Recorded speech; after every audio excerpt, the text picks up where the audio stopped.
this was what chapter 3 was about. We learned about relational operators. We learned about what did we learn about? We learned about logical operators. Right. We stopped at the switch statements, huh? Where did we stop? Here. Huh? We did not take this one. Right. Very well. Now we have only two things. Ronnie, I said the first row. Now, this chapter, the concepts in this chapter are not new at all. Okay?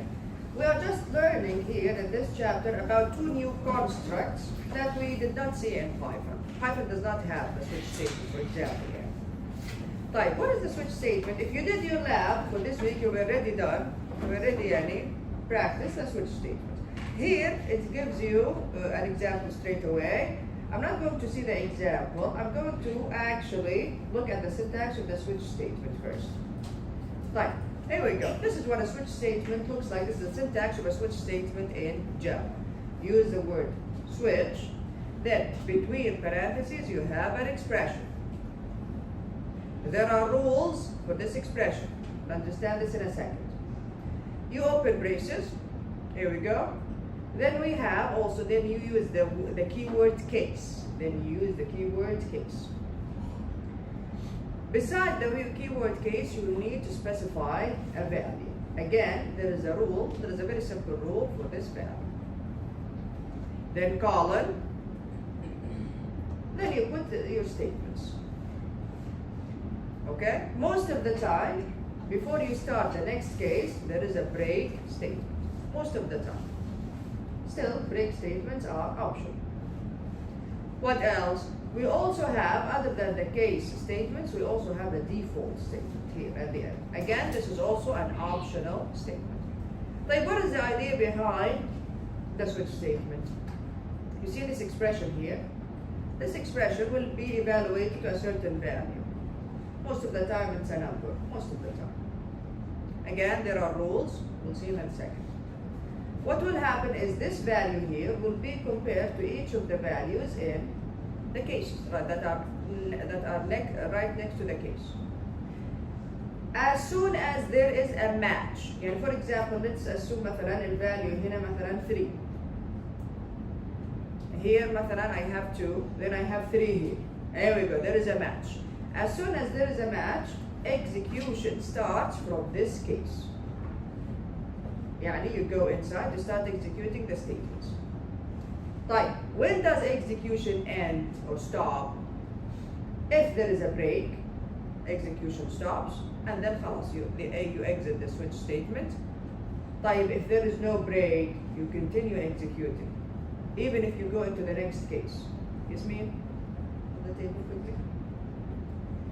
So again, if there is no break statement, you continue executing the next case, Right. If there is no break, you continue the execution until there is either a break statement or the end of the switch statement.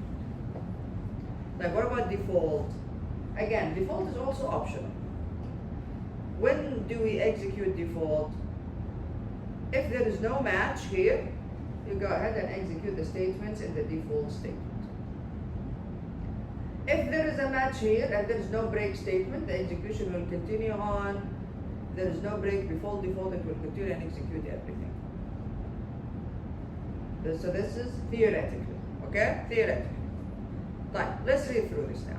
So the switch expression, here we go. Remember I told you there are rules for this expression? The switch expression must yield a value of char, byte, short, or int. We didn't learn about char yet. This is another data type in Java. We learned about it in chapter 4. Very simple. Byte, short, or int. That's it. These are the 4 values. We cannot have a double. For example, here. The value, this expression, and if this expression is, for example, x plus 1. The result of this expression must be one of these types. Char, byte, short, or int, and nothing else. Nothing else. Not a double, not a string, not a float, not a long. Okay? Only these types. That's it. Type. And must always be enclosed, of course, in parentheses. Then, These values over here, value 1, value 2, etc., must have the same data type as the value of the switch expression. Yani if this is int, all of this should be int. If this is byte, all of this should be byte. If this is short, all of these should be short. If this is char, all of this should be char. Char is short for character. Type.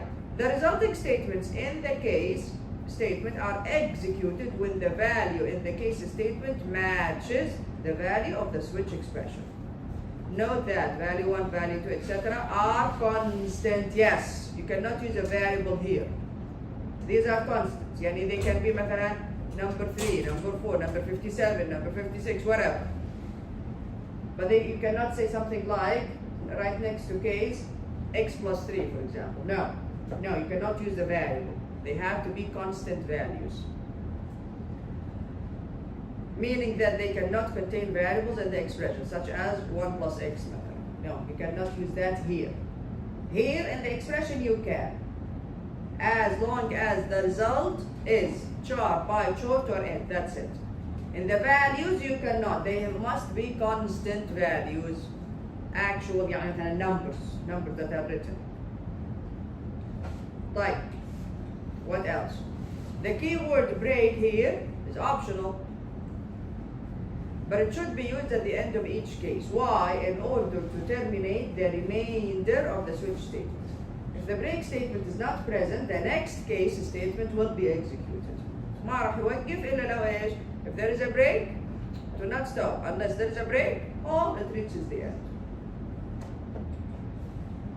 Default, also optional.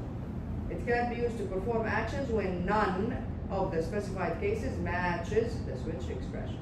طيب, if there is a match here and there is no break, am I going to execute default as well? Yes. Execution starts from here. It will not stop until there is a break or the end of the switch statement.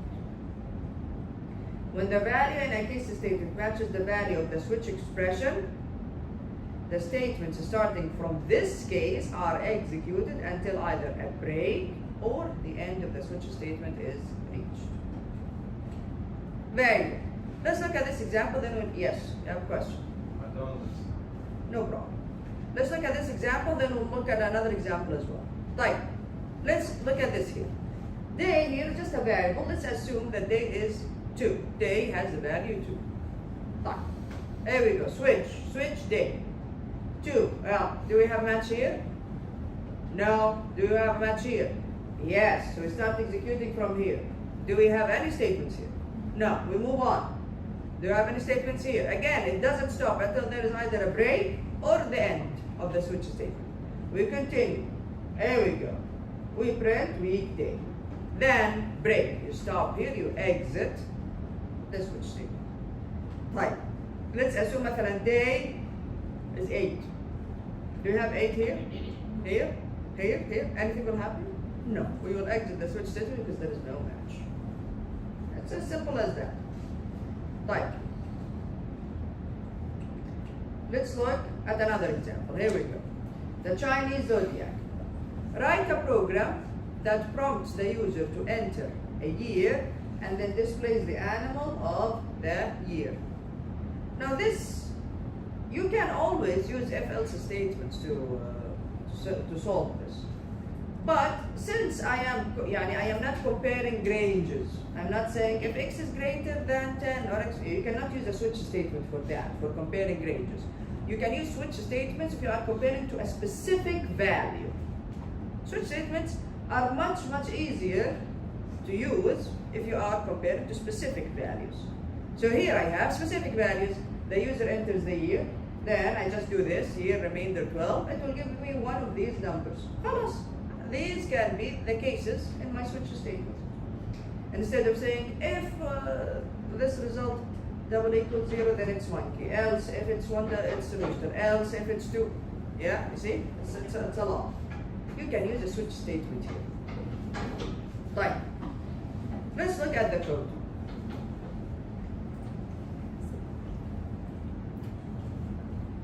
Alright, I want to run it. It's simple, it's very simple, but I'm going to run it. So I'm just going to open NetBeans very quickly. I think I already created the file. I already created a project for chapter 3 because no one reminded me of doing so. All of the examples are in chapter 1, even though they were actually chapter 2, and then we had some examples from chapter 3 and also put. So tell me, idea. Okay, so I created a project for chapter 3, and then under default package, here it is. It's the Chinese Zodiac class. Here it is. Type. Alright? What is the name of my class here? Chinese Zodiac. Alright. So I imported the scanner class, I created the scanner object, I asked the user to enter a year. I read it as an int, I stored it in the variable year. Now here we go. This is the switch statement. This is the switch statement. Year, remainder 12. See, this is the expression. Int, remainder, int. Good. There we go. There we go. Type. This will give us a value of the type int. Excellent. We can only use char, by, short or int. Okay, int. Now, look at the cases. If it's 0, then it's monkey. Break. If it's 1, then it's rooster. Break. If it's 2, then it's dog. Break. Here we go. Okay? We don't have a default here because you don't get any other numbers. Yeah. Remainder 12. Yeah. Okay? Type. Let's run it. Right click the file. Again, do not run the entire project. Run file. Yeah, give me a year. 2006. Dog. It is so 2006. Remainder 12 is 2. That's why print the dog, then break. Type. Let's run it again. Run again. Yell another year. 2005. Rooster. So 2005, remainder 12 is 1. There we go. Rooster, break. Okay. Run it again. Anyone else? Any other years? Huh?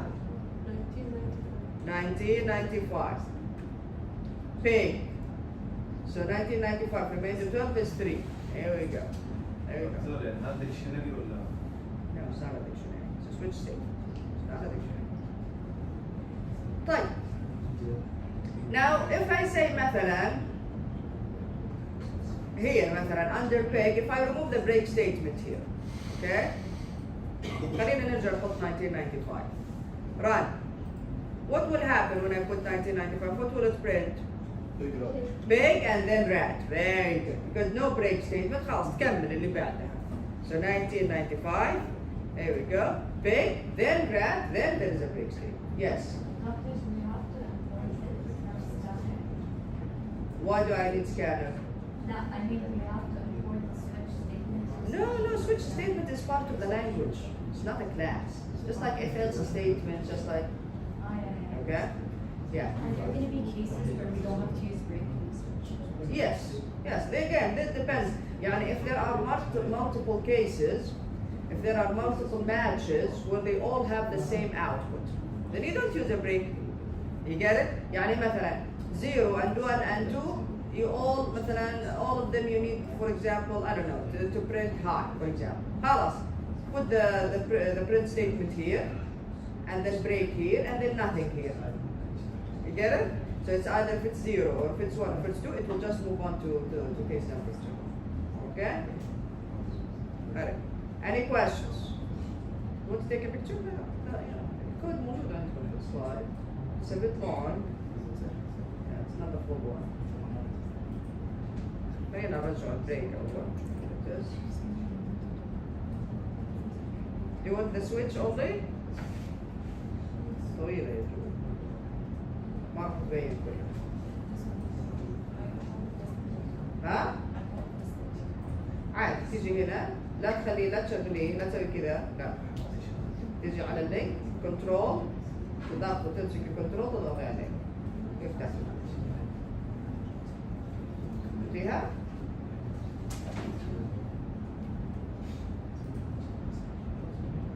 اوكي؟ نتورك؟ ما يفتح اللينك شو قلت لك؟ هو اللينك هذا الاخضر Chinese Zodiac. نعم عليك. خليك ماسك الكنترول الضغطي، انت هذا معك ولا ما هو معك صح؟ طيب اضغط خليك ماسك الكنترول الضغطي. ما يشتغل. طب خلاص مو مشكلة عادي انا تقدر تطلع اللينك اصلا. شوفي كيف من هنا رايت كليك شايف اللينك هذه؟ وين حاطين اللينك؟ الكلام البوكس هي البوكس نفسه رايت كليك هذا شايف اللينك؟ اوكي say open link yeah sure. طيب yes quick طيب any questions about this example? Any questions? طيب very good. Now, the other new thing in this chapter, conditional operators. We have conditional operators. Yalla, let's all pay attention here. We have conditional operators in Python, but we did not learn about them. So we have conditional operators in Python, but we did not learn about them. What's a conditional operator? Another way of writing an if-else statement. So a conditional operator is another way to write an if-else statement. Look at this. If x is greater than 0, there's a missing semicolon here. Missing semicolon. Y assignment operator 1, semicolon. Else y assignment operator minus 1. Okay. How can I do this using conditional operators? This is what a conditional operator looks like. Number 1, you take what is in common. What is it exactly that you are doing?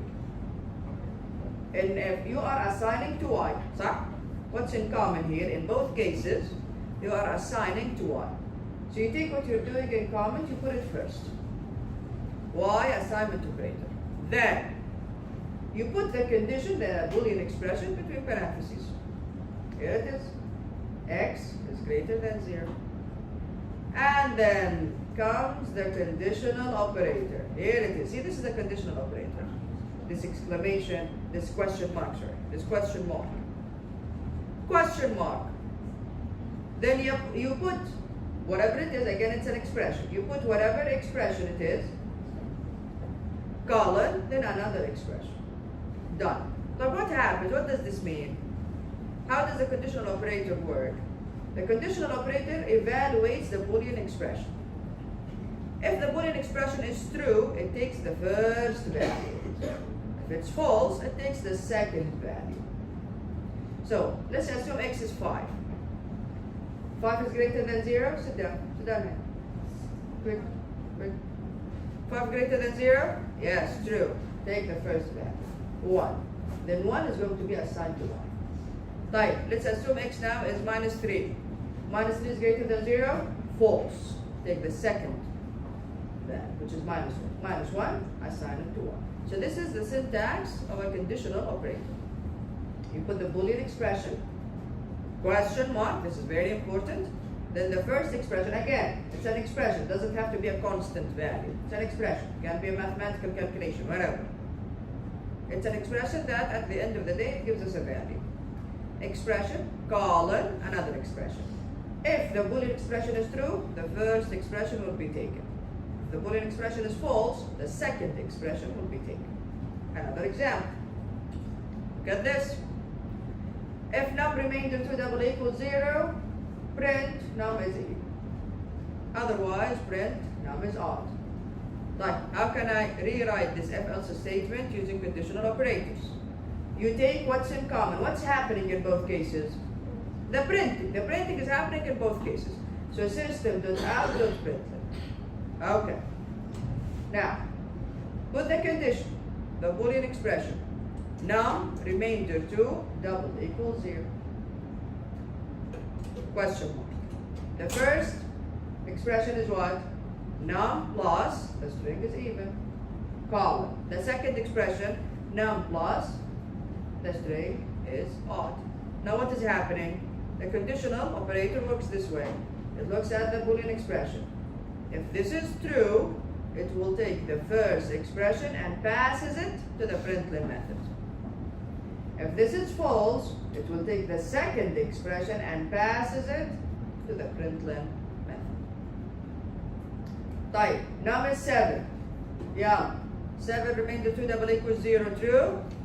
False. So it will take this one. Num plus the string is on.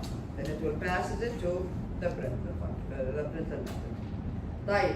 Num is 16. 16 remainder 2 double equals 0? Yes, true. So take this one. Num plus the string is even, then it will pass it to the printer method. I'm done. Yeah, it's the same but different.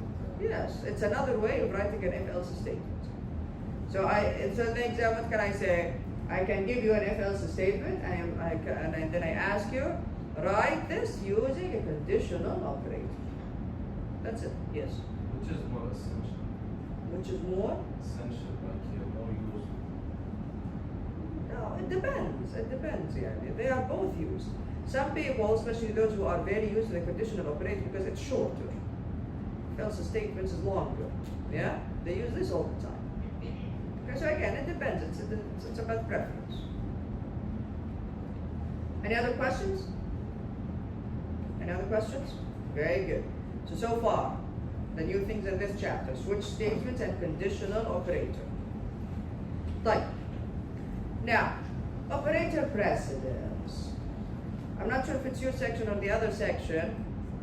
I told you before that you will see the precedence of operators, and including all of the operators, not only the mathematical ones, including relational operators, including logical operators, what else?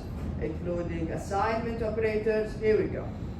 If I have an expression, a complex expression, that has all of these operators together, and then I don't have parentheses, we know that if there are parentheses, khalas, I always start with the parentheses.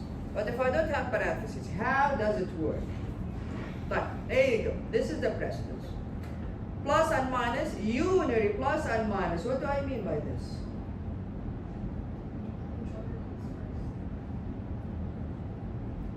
What are these operators?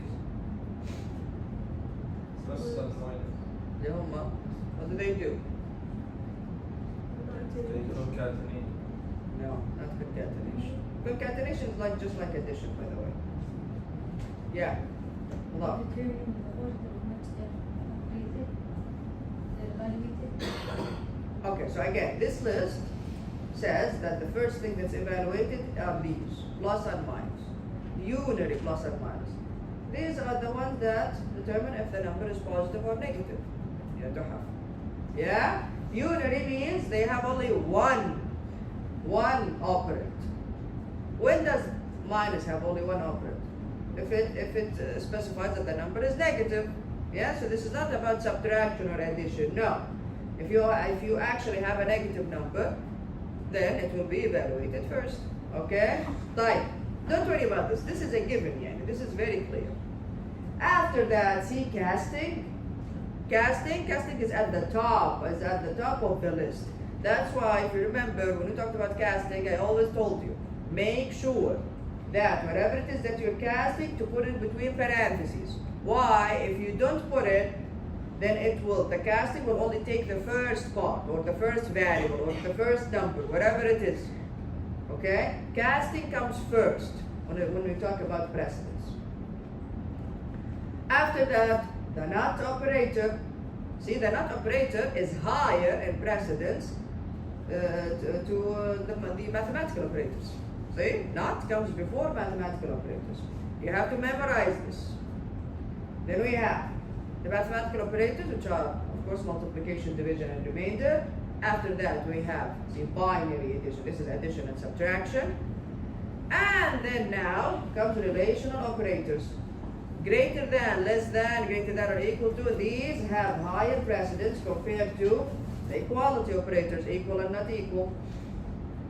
Then, look at this, the logical operators. XOR, exclusive OR, have higher precedence than and have higher precedence than OR. So when you have more of these in one expression, you know where you are starting your expression from. Right, so XOR, and then OR, and finally at the very end, what do we have? Assignment operators.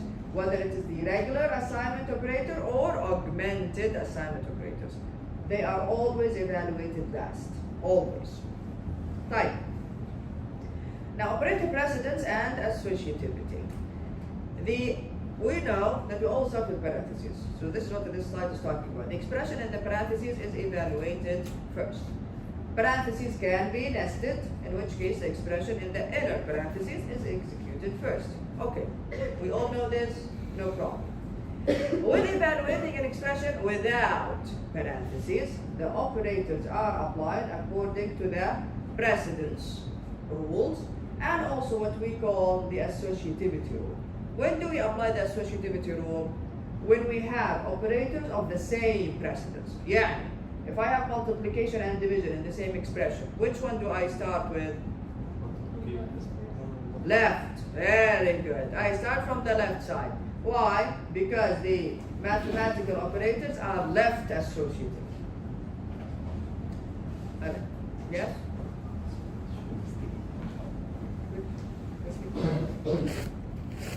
Alright. If operators with the same precedence are next to each other, their associativity determines the order of evaluation.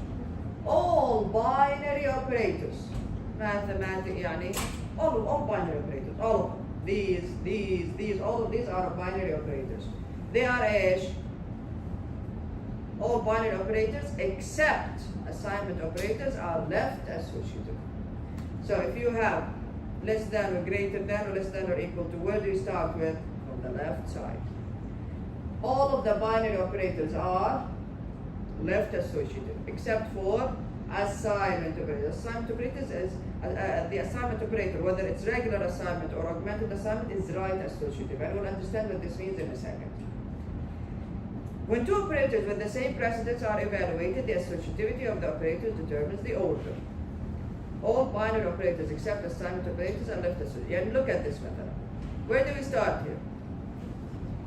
يعني A minus B. Very good. Then plus C. So whatever the value of this plus C. Then whatever the value of all of this minus D. Here we go. So this is equivalent to this. Right. Assignment operators are, however, right associative. Yeah, if I have this kind of, look at this statement here. If I have this kind of statement here, only assignment operators are right associative. يعني only with assignment operators I start with from the right side. Meaning, where do I start with here? What do I do? Very good. مش equal. مش اسمها assign. Very good. So, number one, here you assign 5 to C. You're starting from the right side. You assign 5 to C, then you assign that value, you add it to B, and then assign it to B, and then finally, all of that, you assign it to A. So with everything else, we start from where? From the left. If we have operators of the same precedence. Except for assignment operators, we will start from the right. If we have multiple assignment operators, we start from the right side. Questions here? Questions? A very quick example. Yeah, I have this expression here. What do we start with? 4 plus 4 plus 3, the parentheses. Where you go? Leave your phone. Go back to yourself. Back to yourself. أنا كيف تطلع هذا الكلام. Okay, so I start with parentheses first. Here we go. 4 plus 3, 7. Now what? What now? multiplication. Multiplication. Why? Multiplication has higher precedence than relational operators and also than addition and subtraction. Like 4 times 4 is 16. Now what? Then The right, other multiplication. 5 times 7, which is 35. Now what? left side. The left side. Which one? Left 3 plus First of all, before you start, you decide on the left side, you have relational operators and then you have addition and subtraction. Which one has higher precedence? addition. Addition and subtraction have higher precedence. Then now you start from the left side. Very good. So this is 19, and then this is 34, and finally the relational operator. Okay. Is it clear, everyone? Is it clear?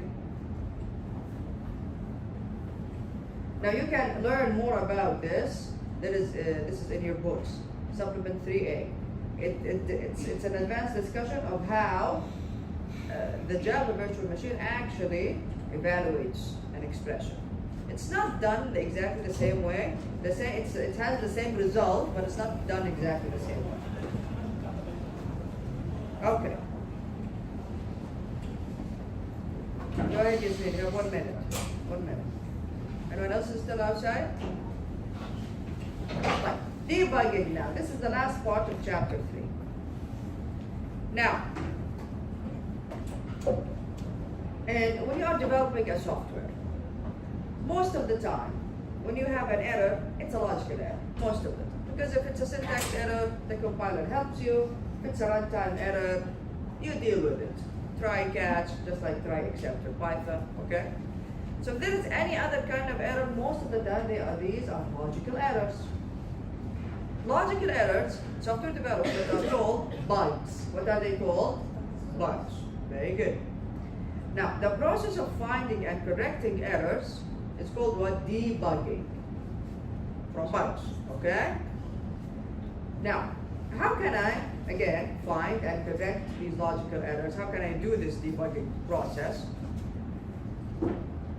You can, for example, trace your code. You go line by line, make sure that you didn't mistakenly put a plus sign instead of minus sign or whatever. So a common approach to debugging is to use a combination of methods to narrow down to the part of the program where the bug is located. You need to locate where the bug is right now. How? You can hand trace the program, meaning going line by line. Catch errors by reading the program. Or you can insert, and I told you about this in Python, you can insert print statements in order to show the values of the variables or the execution flow of the program. Remember when I told you when you insert print statements, then it tells you, what is the value, for example, of x here, and then 2 lines later, put another print statement. This will show you what is happening to the values of the variables while you're running. And this way, it's a good way to actually find bugs. Now, if your program is short, this approach might work. So this approach might work for a short, simple program. But for a large, complex program, we're talking about systems with hundreds of classes, you can't just, manually basically look for logical errors. The most effective approach for debugging, in this case, is to use what we call a debugger utility. It's a program. What's a debugger? A program that facilitates debugging. Every IDE, every environment, like a NetBeans or PyCharm, they have their own debugging tools. Okay? So a debugger is a program that facilitates debugging. You can use a debugger to do what? You can use a debugger to execute a single statement at a time, meaning you are just execute only this statement and pause. You can use a debugger to trace into or step over a method. Inshallah, we already learned about that in PyCharm and Python. We will learn that we can also create our own methods. Okay? So you can ask the debugger to either call that method or skip it. You can set breakpoints. Okay, I need the execution to stop here. You can also display the values of the variables without having to use a print statement. The debugger helps you with that. It shows you what is the current values of the variables in memory right now, while running, during runtime, without having to print it. It can display a call stack. The call stack, when you call a method, what's a call stack? The call stack basically traces where the method was called from. And the method was called from this class, and then that other class, and then this other class. See, this is what we call a call stack. We'll learn about that later on, inshallah. It also allows you to modify variables in real time, without having to use the scanner object and all of that. Okay? So using a debugger is much better, especially to find logical errors. It's the best way to find logical errors. Questions? Question about chapter 3. Any questions? Very well. Chapter 4. Chapter 4.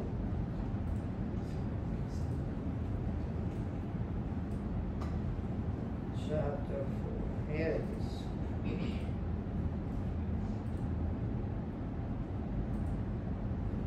Okay. Mathematical functions, characters, the chart type, and also strings. Again, يعني, the concepts are the same. We are just familiarizing ourselves with the Java syntax and the Java classes. Type. Look at this example here. Suppose you need to estimate the area enclosed by 4 cities, giving the GPS locations of these cities, as shown in the following diagram. How would you write a program to solve this problem? Now we know how to do this in math. So, as it sine, cosine, I don't remember what the formula was, but we know how to do this in math. But how can we do this in Java, for example? It's a combination of using the sine, cosine method, something like that. Anyway, mathematical functions. So Java provides many useful methods in the math class. Do you need to import the math class? No. The math class is one of those classes that you do not need to import. It's imported by default. You don't need to import it. You can call any method from the math class straight away. So Java provides many useful methods in the math class for performing common mathematical functions. We also have, what do we have in the math class? The values of pi and e. These are constants. These are not methods. So when you call them, what do you say? Math dot pi. With parentheses or without? Without. Very good. These are not methods. These are just values, numbers. So when you call them, you just say, or when you want to use them, math dot pi straight away, no parentheses, no nothing. These are not methods. Math dot e. These, see, since they are constants, you see, remember when I told you, how do we write constants? All letters are in uppercase. Okay?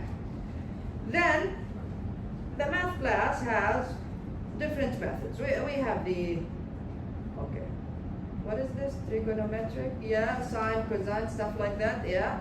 Then you have the exponent methods, rounding methods. We also have min, max, ABS, absolute, and also random methods. All of these are in the math class. Math class has lots of useful methods. Okay.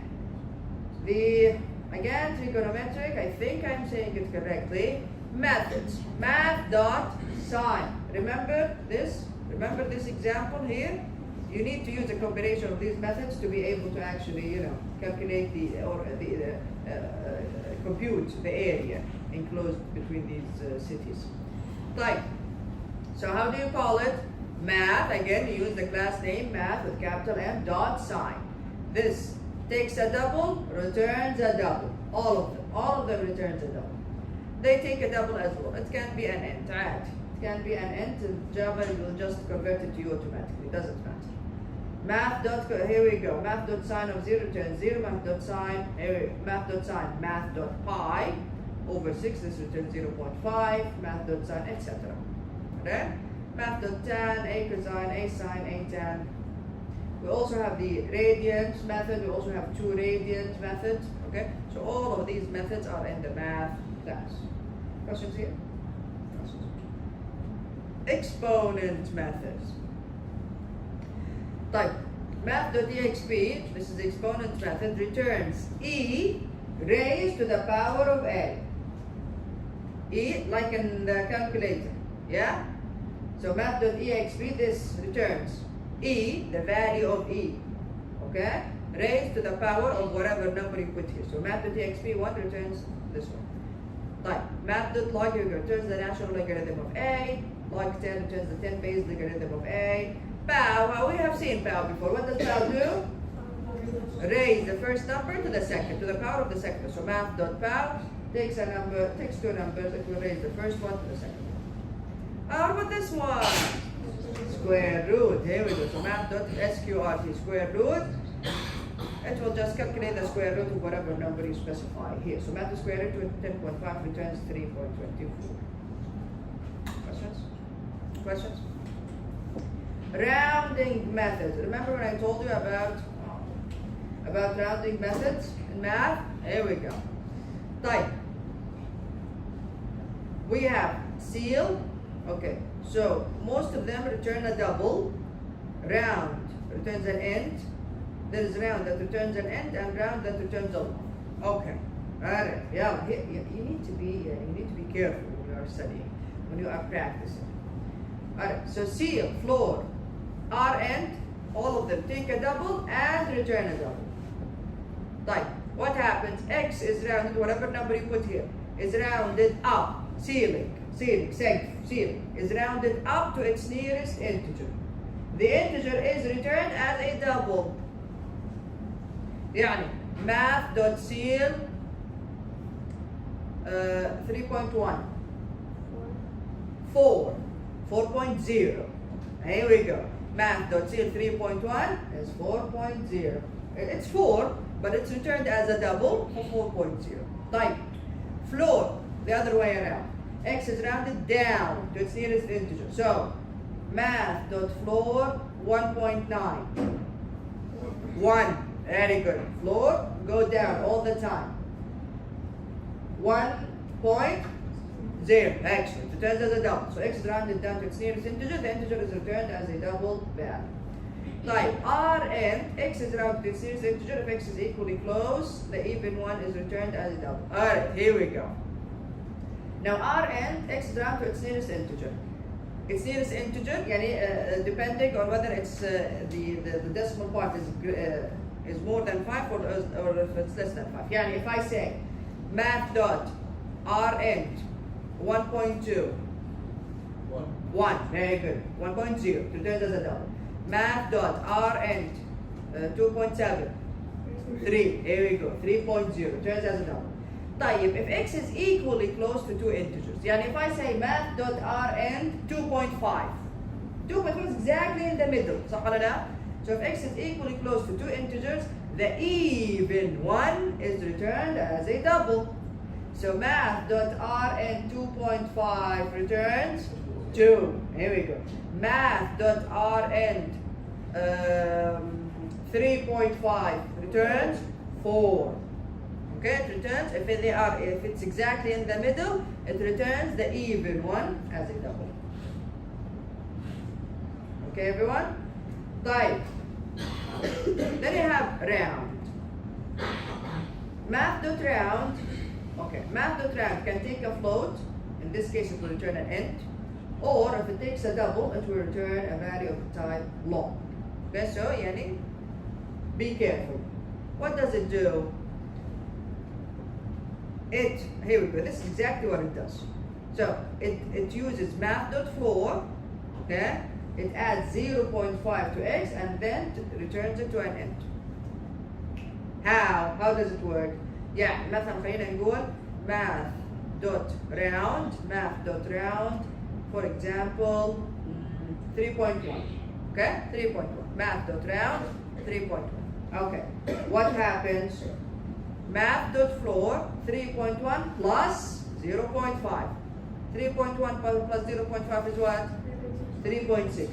Math.floor 3.6 3. Change it to an int. So it returns 3. Okay? Okay? Type. The same here. However, if it takes a double, it returns the type long. Okay? Another example. Math.round 4.6. Okay? Math.round 4.6. Yeah. What happens? Math.floor 4.6 plus 0.5. What is 4.6 plus 0.5? 5.1. Math.floor 5.1? 5. Change it to an n? 5. Here we go. Okay, everyone? You good? Fine. Here we go. All of these are just examples. Right? Math.ceil, math.floor, math.type. Look at this here. Look at this. Ceil with negative numbers. Math, again, ceil always gives us what? The bigger number, the ceiling, the bigger number. So, math.ceil minus 2.0 is minus 2.0. It's the same number. However, math.ceil minus 2.1 minus 2, because minus 2 is greater than minus 3. False, huh? We all agree. Now here, math.floor minus 2.0, again, it's the same numbers, minus 2. However, math.floor minus 2.1 minus negative 3. Very good, very good. Here we go. Questions here? Questions about the math? Yes. Yes, Abdullah. Where? Oh, F means, we talked about this. This means that you want the Float. number, yes, exactly. We want the number to be treated as a float. Okay? Alright. Any other question? Yes. ماني سامع. long أكبر من الإنت. كلهم integers. so long أكبر. long ياخذ أرقام أكثر يعني. range حلوة. round. إيش تقولي؟ تقولي في الراوند؟ لا الراوند يمشي على نفس الروتس اللي احنا ناخذها في الباك. بس كيف يطبقها؟ هذه الطريقة. يستخدم ماث فلور بس يزيد نص على الرقم. فهمت علي؟ انت لما تسويه كده في راسك يعني زي الماث راح تلاقيه نفس النتيجة. اللي هو أكثر من النص كده وأقل من النص كده.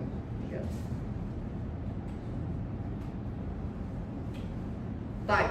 Then we have min max. And did you use max or min في the lab? Yeah? Very good. Very good. So min max and absolute in the lab. Yeah? No, not yet. طيب. For Python, yes. Python. طيب, here we go. Again, we have the max, min, and absolute. In Python, these were standalone functions on their own. In Java, no. They are methods in the math class. وين التحفة؟ سريع هذا المسج.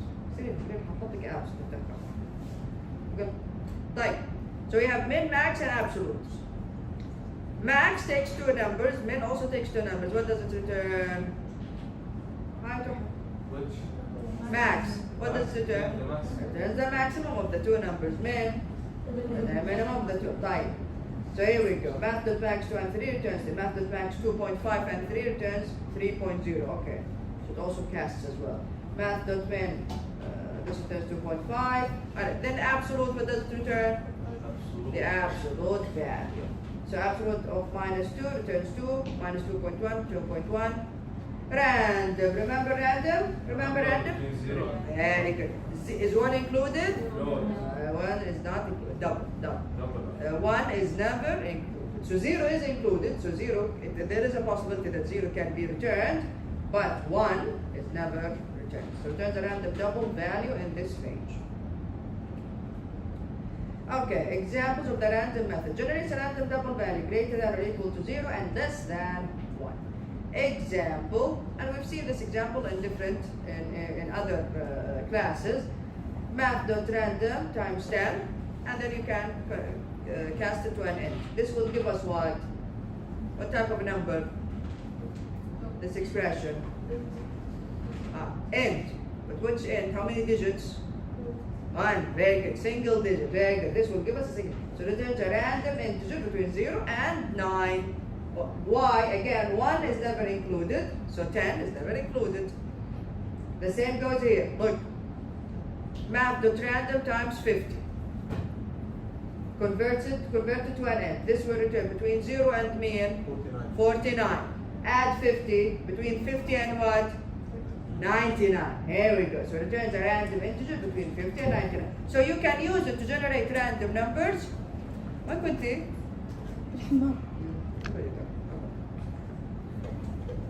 Okay. And this is the formula. A plus math.random times b returns a random number between a and a plus b, excluding a plus b. This is the formula for it. Okay? Of course, you can have it minus something. As in, if you say 50 minus this, it will be in the negative range then. Questions? This is not new, sir. We did this also in Python here. Okay, now here we go. Computing angles of a triangle. Listen, I'm not going to sit here and lie basically and say that I remember any of this. I don't remember any of this. Do you know this? Do you remember this one? You're taking calculus now. You don't take this now? Not no? طيب. So we have the formula. Alhamdulillah, we have the formula. Write a program that prompts the user to enter the x and y coordinates of the 3 corner points and then displays the triangle's angles. Good. So we have the angles for the formulas, which is the a cosine for this. Good. Alhamdulillah, we have the formulas. Okay. Let's look at the example very quickly. We are just going to use the a cosine method from the math class.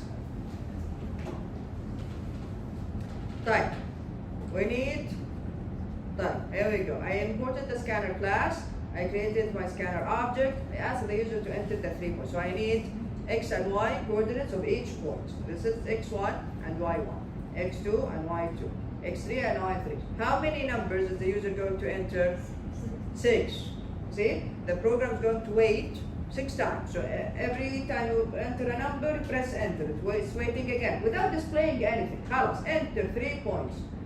x1, y1, enter, x1, enter, y1, enter, x2, enter, y2, type. Compute 3 sides. Here we go. We use square root. Did we really use square root? It didn't mention anything about square root here.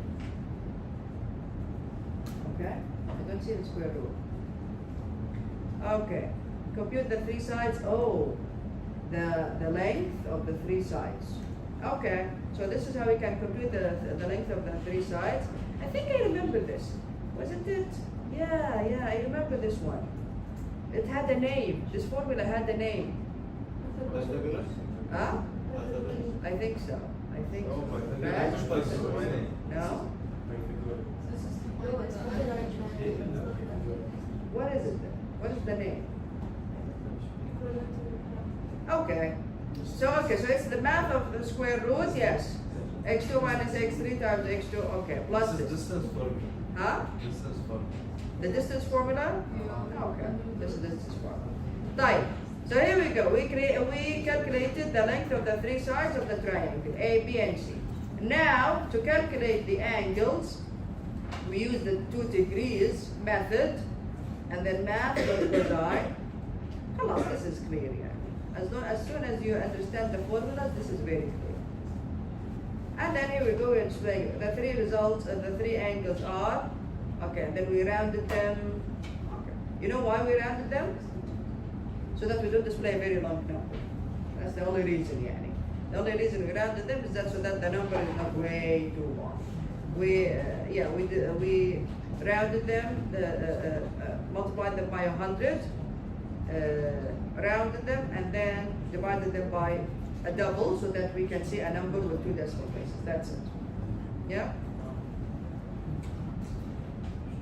Questions? Questions? Okay. Now, the character data type. Finally, the last primitive data type in Java. So, primitive data types in Java are the numeric data types, the 6 ones that we have seen, 4 for integers and 2 for real numbers, and then the character data type. Now, also we have the Boolean. Okay, Boolean is also another primitive data. When I say primitive data types, this means in Java that they are not objects. That's it. We have 6 for numeric values, we have the character data type, and the Boolean type. That's it. So all in all, 8. 8 data types. In Java, they are primitive. Primitive means they are not objects. Okay? Anything else, including strings, are objects. Anything else is an object. Like the character data type. The character data type, the word for it, when you are actually declaring a variable, is char. Yeah, I know. They say char, I even checked. They say char, they don't say char. They say char. Char, okay? Now, if you remember before, I told you in Java, when you type a string, the string must be enclosed in what? In single quotes? In double quotes. Very good. In double quotes. You cannot use single quotes. Type. What about single quotes? You can use single quotes in Java is used for the char type. One character. So something like this. Char letter, so I have my variable, here's what is the name of my variable? Yes? Letter. Then the character A. Here we go. One character. Single quotes, one character. Okay? Num type. Num char, for example, and then the character 4. Okay. Now, you can either use the character itself. In this case, Java will use the ASCII code for it. Okay? Or you can even use the code itself. not the character, but the code itself, like this one here. This is from Unicode. This is from Unicode. You don't need to memorize this. There is a table with all of this, okay? So between single quotes, when you start with \u from Unicode, meaning I'm going to type the code, for a character from Unicode, okay? Here we go. So this is basically the character A, character capital A, and this is basically the character which is number 4. Alright? So you can put it this way or this way. That's right. كل يوم قاعدين يشتغلوا. طيب. Note. Remember the increment and decrement operators, plus, minus, minus? Okay. They can also be used to on char variables. Okay. So what happens if I say مثلا letter plus plus, letter becomes? يعني which character becomes? B. Here we go. Remember in ASCII, A, then B, then C, then. So the increment and decrement operators can be used on char variables to get the next or preceding Unicode character. For example, the following state displays the character B.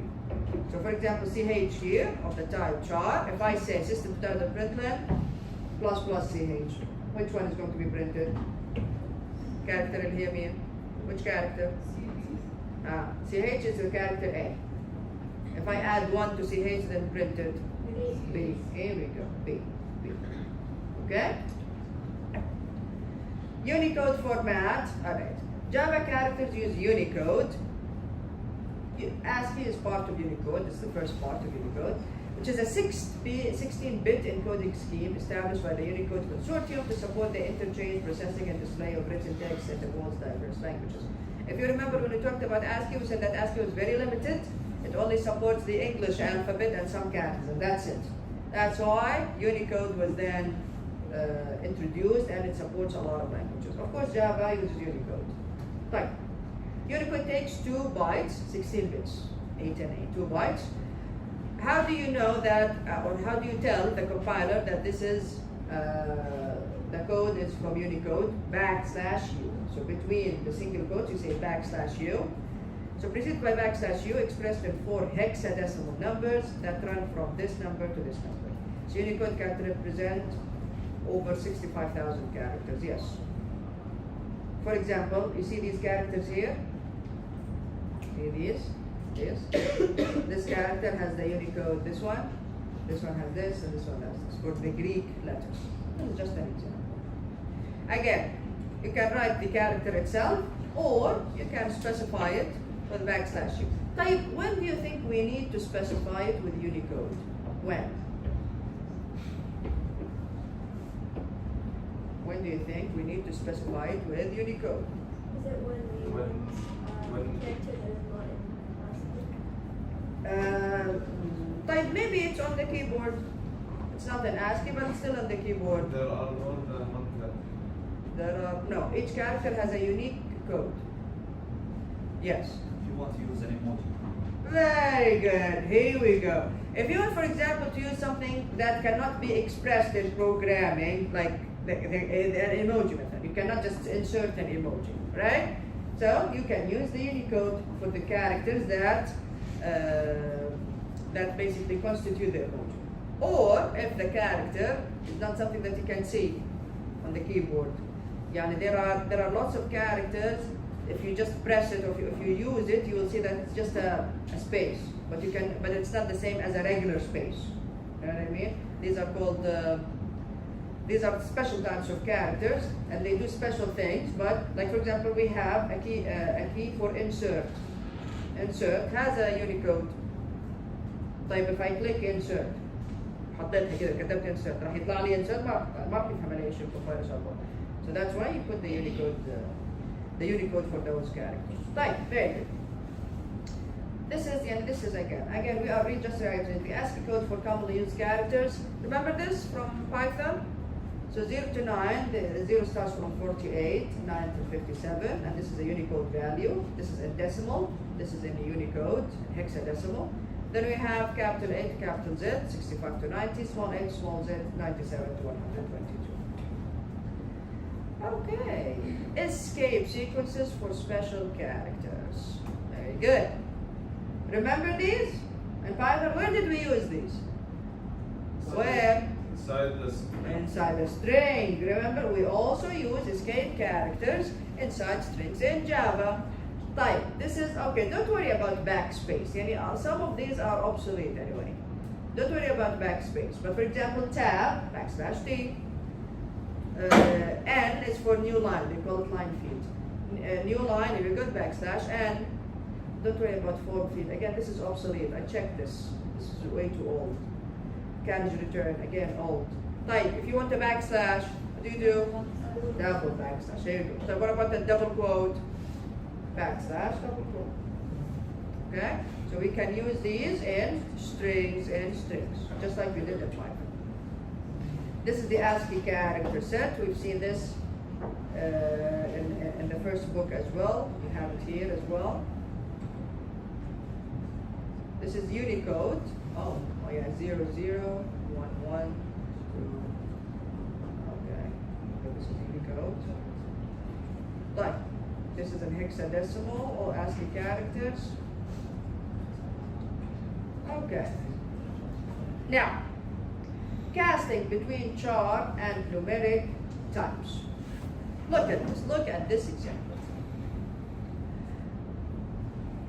Int I is the character A, is the same as int I, then you cast the character A to int. This is acceptable in Java. Java does this for you. Why? The char data types have limited numbers. And how many? 65,000? Okay, 65,000 all falls under the range of int values. So no problem. Java can convert between the types automatically for you. So this is implicit casting. So here we go. But how does Java decide the value of the character? From where? From its ASCII. Yani, character A, what did it start with? Here we go, 97. So now I will have the value what? 97. Very good. Right, char C, see, now look, it's the other way around now. If I have a variable of the type char, and then I say char C is 97. Which character, again, this is char, which character has the code 97? A, small a. Alright? So this is same as, here you go, A when, huh? Added A. When did A? Added A, when not? Added A. A, 97. Okay? So now the value of the char C is the character A. So you do this, Java does it automatically for you. Comparing and testing. We can also, again, this is not new. We can also compare characters, something like this. If CH is of the char type, it's greater than or equal character A, and at the same time, it's less than or equal capital character Z. What does this mean? It's an uppercase letter, between capital A and capital Z. System does the print this, CH is an uppercase letter. Otherwise, if it's between small a and small z, it's a lowercase letter. Otherwise, if it's between the character 0 and character 9, it's a digit or a numeric character. Okay? So you can compare char data types like this, no problem. And what is actually being compared? The ASCII code or the Unicode for these characters. طيب. We have strings عندنا. ما نقدر نخلص الكلام هذا بسرعة. Getting string length. Okay, this is all. Comparing strings. Anything else after strings? Yeah, that's it. Okay, so we'll finish it on Sunday, on Monday as well. Type. Methods in the character class. The character class, do you think you need to import the character class? No. The character class, just like the math class, you don't need to import it. Okay, inshallah we will learn about this later on, but for every primitive data type, there is a class in the library. Yani we have a class called double, for example. So how can I differentiate between the class double, hi Abdullah, and then the type double? The class double starts with a capital D. Okay? We will understand later on why we need classes for primitive data types later on. But we have also here, since we are learning about the char data type, we have methods in the character class. Again, the character class, you don't need to import it. Character, the name is character, not char, character, with capital C, So if you're going to call any of these methods, what do you do? Character, with capital C, dot, then the method. Here we go. These methods take a value of the char type. Is digit to return true if the specified character is a digit. Is letter if it's a letter. Is letter or ليش F هنا. There's a typo here. There is a typo here. Is letter or digit. Okay. To return true if the specified character is the letter or a digit. Is lowercase, returns true if the character is a lowercase. Is uppercase. Type. Two lowercase, which will it do? Returns the lowercase of the specified character. Two uppercase, returns the uppercase of the specified character. Questions about the char data type? Questions about the character class? Questions? You'll understand later on why we have classes of each of the primitive data types, inshallah, when we get to the object-oriented design. Okay? Everything is clear? Your quiz is going to be chapter 2 and 3, inshallah. Okay? Okay? Any questions? I'll see you all next week, inshallah. Have a nice weekend.